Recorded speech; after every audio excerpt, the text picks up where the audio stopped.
کی برکت ہے، ورنہ مور لگتی جا رہی تھی کہ جو ہو رہا ٹھیک ہو رہا۔ امام نے بھی 20 سال صبر کیا، کوئلوں پر لیٹے رہے۔ جو یزید سے شروع کرتے نا کہ اس کو امیر معاویہ نے نامزد کر دیا اس لیے ناراض ہوئے، بالکل جھوٹے۔ بات پر پردہ ڈالنے کے لیے ملاؤں نے شروع کیا، کہتے ہیں یزید میں کیا تھا؟ میں کہتا ہوں 1000 درجے کا فرشتہ ہوتا تب بھی لانتی تھا، کیوں حکومت پر رہا مسلمانوں کے مشورے کے بغیر؟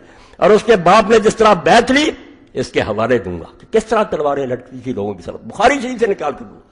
خدا کے بندو، حسین رضی اللہ کی قدری کرتے، اگر نہ ہوتا مسلمانوں کا چہرہ سیاہ ہو جاتا کہ جب دین برباد ہو رہا سارے چپ رہے، یار رسولہ کا بچہ بھی چپ رہا، وہ نہیں چپ رہا۔ اس نے صاف اعلان کیا کہ سب باطل، یہ حکومت غیر اسلامی ہے، جو ہو رہا دین کے خلاف ہو رہا۔ نمازیں دکھاؤں گا، تو عید کا خطبہ پہلے کر لیا کہ لوگ اٹھ کر چلے جاتے ہیں، علی پر لعنت نہیں سنتے، سنوانی ہے، نماز تو پڑھ کر جائیں گے۔ جمعے کے خطبے میں ابن حزم رحمۃ اللہ علیہ فرماتے ہیں کہ کئی تابعی آپس میں باتیں کرتے تھے۔ وہ کہتا ہے ایک طرف تو حکم ہے کہ کوئی غلط کام کر رہا اس کو بھی نہ ٹوکو، چپ رہو، جو میں یہ کیوں بولتے؟ اس نے فرمایا یہ خطبہ کہ یہ لوگ علی اور حضرت ابن زبیر کو لعنت کرتے تھے، اور رنج میں آ کر یہ کہتے ہیں لعنت نہ کرو، جاؤ ابن حزم سے پوچھو، ان سے بڑے محدث ہو تم اور خاندان بنو امیہ سے۔ اس نے خود کہا کہ لانا لائنا، جو علی اور ابن زبیر کو لعنت کرتے تھے اللہ ان پر لعنت کرنی چاہیے، ہمیں بھی کرنی چاہیے کہ علی اور ابن زبیر جیسے صحابہ پر لعنت کرتے۔ یہ بد رسم انہوں نے شروع کی اور ممبروں پر ہوتی رہی۔ جس غریب نے انکار کیا سر اڑا دیا گیا۔ حضرت ابن عدی جیسے صحابی، راہب و صحابہ رسول اللہ، حضور کے صحابہ میں درویش کیوں مارا گیا؟ کیا امیر معاویہ نے اس کے سامنے پیش کیا؟ اس نے کہا کل میں تیری بیعت سے منعرف ہوا، میں اور میرے ساتھی اسید پر قائم ہے جو حسن نے کیا۔ اس نے کہا نہیں، بچنا ہے تو علی پر لعنت کر۔ انہوں نے کہا یہ کفن بچھے ہوئے اور قبریں کھدی دکھا کر تم چاہتے ہو کہ جس سے ساری عمر محبت کی ہے اس پر لعنت کرے؟ جاؤ قتل کر دو اور اپنے ساتھیوں سے کہ اللہ میرا یہ کپڑے نہ اتارنا خون آلود، میں اسی طرح پولیس رات پر اس سے ملوں۔ جاؤ اٹھاؤ صحابہ کرام کے حالات اور پڑھ لو کہ حضرت نبی غریب کس طرح مارا گیا۔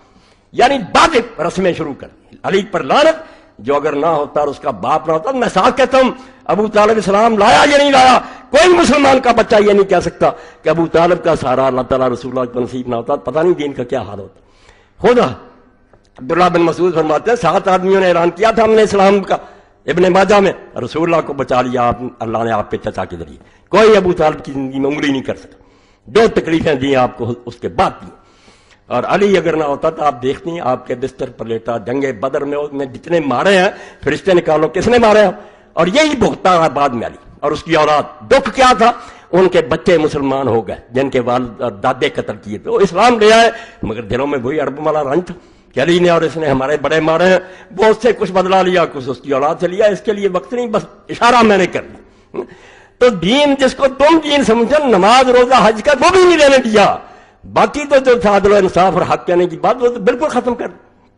تو اس سلسلہ میں ایک حوالہ تو میں آج اس ملک کی بہت بڑی شخصیت ہے جن کو علم نہیں، وہ جو جی چاہے کہتے ہیں نا، حضرت پیر میرے علی شاہ رحمۃ اللہ علیہ عالم بھی تھے اور پیر بھی تھے، اور لوگوں کو پتہ ہے کہ جب غلام احمد قادیانی کے ساتھ مقابلہ درپیش آیا اور یہ طے ہوا کہ شاہی مسجد لاہور میں مقابلہ ہوگا، اس وقت اہل حدیث نے، شیعہ نے، بریلویوں نے، جب سب نے پیر صاحب کو مختار نامہ لکھ کر دیا کہ ہماری طرف سے مسلمانوں کی یہ نمائندے، یہ ہار گئے تو ہم سب ہار گئے، جیت گئے تو سب جیت گئے۔ اور کتاب میں پڑھیں تو پتہ لگتا کہ یہ پیروں کی طرح کے نہیں تھے، عالم تھے، ہر علم کے عالم تھے۔